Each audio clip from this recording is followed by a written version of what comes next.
Let's start the ball rolling. Todd Nelson, why does the Central Coast, with the third biggest rugby league junior nursery in New South Wales, continue to be overlooked by the NRL for expansion? They've got the great stadium, the Bears are ready to go. Well, I don't know if the Central Coast want the Bears.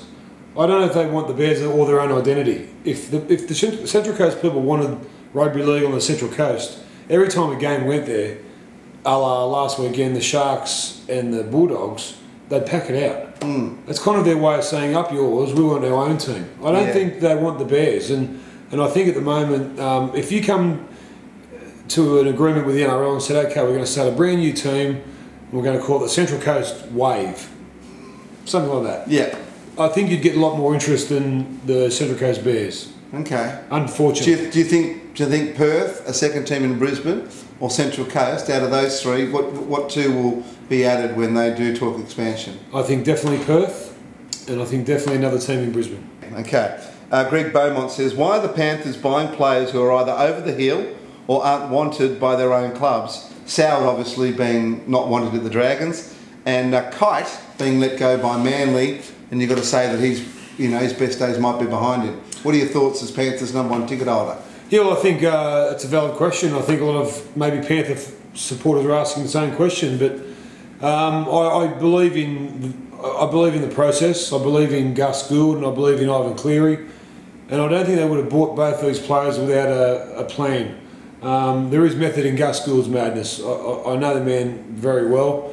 I think Brent Kite, firstly, he's bought him for a bit of a backup plan to Tim Grant and Sam McKendry. You know, maybe give him a few tips. A couple of good players coming through the 20s who are undefeated as well. Just having him around the club, I think, would be a good thing. Jamie Soward, a change is as good as a holiday. Jamie Soward's won a comp with the Dragons. He's played Origin. I think he wants to rekindle that fire.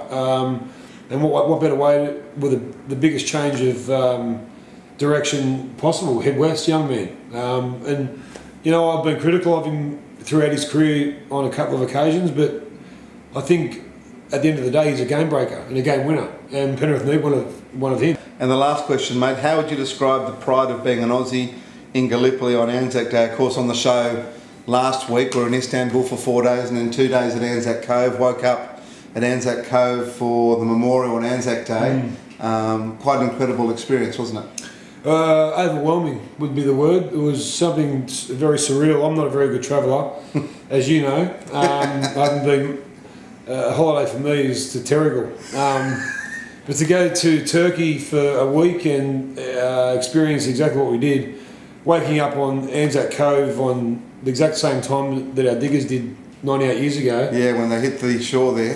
Goosebumps, wasn't it? There was total silence. There was 15 minutes of silence as the boats would have been coming in 98 years earlier, and you could have heard a pin drop. So many young people, 6,000 people, not one word spoken. If you're watching this and you've got a little bucket list that you put aside, I would 100% recommend you go to Gallipoli on Anzac Day and experience what our diggers have given us today. Back then, they gave their lives for us to be the nation we are, and thank God they did. But what a legacy. Steve Johnson, I hope that answers your question. Greg and Todd as well. And if you've got a question for MG, please get hold of us here and we'll answer it the best we can. Thanks, buddy. Get your hands off.